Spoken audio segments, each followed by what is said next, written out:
Milwaukee, July 22nd, 1991. The summer air was heavy, thick with heat, and something else, a quiet dread that only a few people on the street could sense. At 11:30 p.m., a man burst from the front door of the Oxford Apartments. He was tall, thin, black, barefoot, and a steel handcuff hung from his wrist. His name was Tracy Edwards.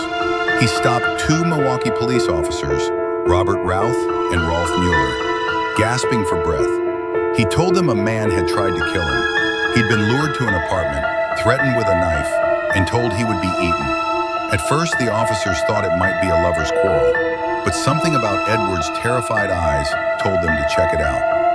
They walked with him to apartment 213. The man who opened the door was quiet, calm, polite. His name, Jeffrey Lionel Dahmer. Inside, the smell hit them first, a cloying, rotten stench. Dahmer tried to brush it off. Just some bad meat in the freezer. Officer Mueller spotted a small bedside drawer. He pulled it open. Inside were dozens of Polaroid photographs, each showing human bodies in various stages of dismemberment. He turned to Dahmer and said the words that would end his reign of terror. "These are real." When they tried to handcuff Dahmer, he fought, but the officers overpowered him. Moments later, they opened the refrigerator. Inside was a severed human head, carefully wrapped. It was the beginning of a discovery that would shock the world. Jeffrey Lionel Dahmer was born on May 21, 1960, in Milwaukee, Wisconsin. From the outside, his childhood looked normal. Middle-class family, suburban home. But inside the house, things were far from stable. His father, Lionel, was a chemist, often away for work. His mother, Joyce, suffered from depression and later substance abuse. Their marriage was filled with fights, slammed doors, and long silences. By age 4, Dahmer had undergone double hernia surgery. Some family members believed this early trauma made him more withdrawn. As a child, Dahmer collected roadkill, not in the way children collect baseball cards, but with an obsessive curiosity. He would dismember dead animals, bleach their bones, and store them in jars. Schoolmates described him as quiet, awkward, and increasingly isolated. By high school, he was drinking heavily, sneaking alcohol into class in a hidden flask. When his parents divorced during his teenage years, Dahmer's loneliness deepened. He later told police that by age 14, he was already fantasizing about controlling and possessing men completely, fantasies that would turn lethal. Just weeks after graduating high school, Dahmer's urges became too strong to resist. On June 18, 1978, he picked up Stephen Hicks, a 19-year-old hitchhiker heading to a rock concert. Dahmer invited him back to his parents' empty house for drinks.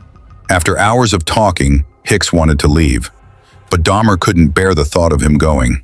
He struck him on the head with a dumbbell, then strangled him. The next day, he dismembered the body in the basement, smashed the bones with a sledgehammer, and scattered them in the woods. He was 18 years old. After the murder of Stephen Hicks, Dahmer attended Ohio State University, but dropped out within months. His drinking was out of control.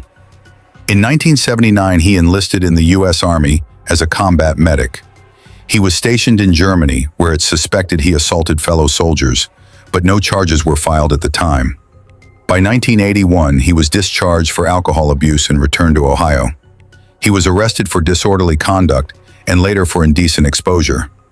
In 1986, Dahmer was convicted of bleep on a 13-year-old boy, Santa Sum phone, but served only 10 months in prison.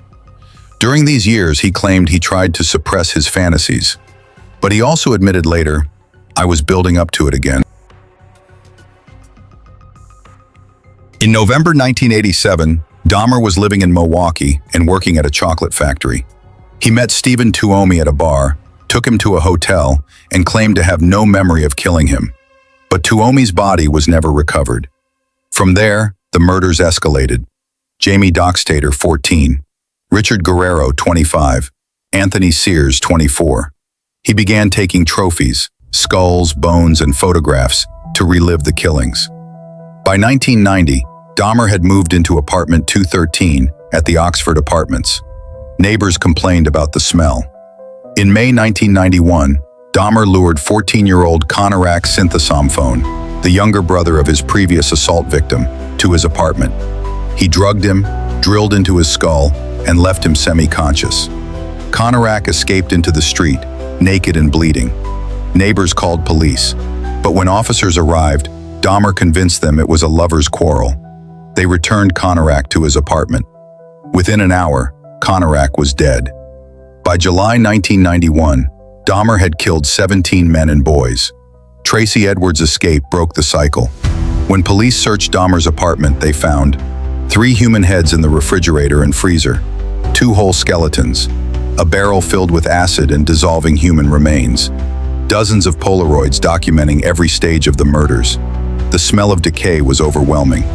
One officer later said, "I've been on the force for 20 years, and I've never seen anything like it." Dahmer waived his right to a lawyer and confessed in chilling detail.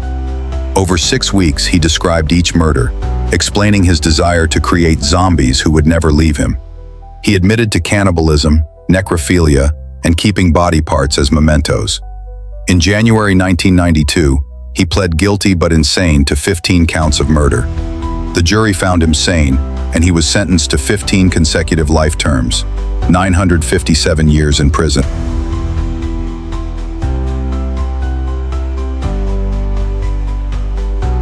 In prison, Dahmer reportedly became a born-again Christian and was baptized. But not all inmates believed his conversion. On November 28, 1994, while cleaning a bathroom with 2 other inmates, Dahmer was beaten to death with a metal bar by Christopher Scarver. Scarver later claimed God told him to kill Dahmer. Dahmer's case exposed flaws in police procedures, especially the failure to protect vulnerable communities.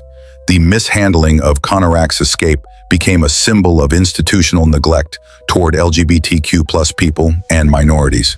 Decades later, Dahmer remains one of the most infamous serial killers in history, his name synonymous with horror. If you found this case as chilling as I did, hit that like button, subscribe for more in-depth true crime documentaries, and turn on notifications so you never miss a case.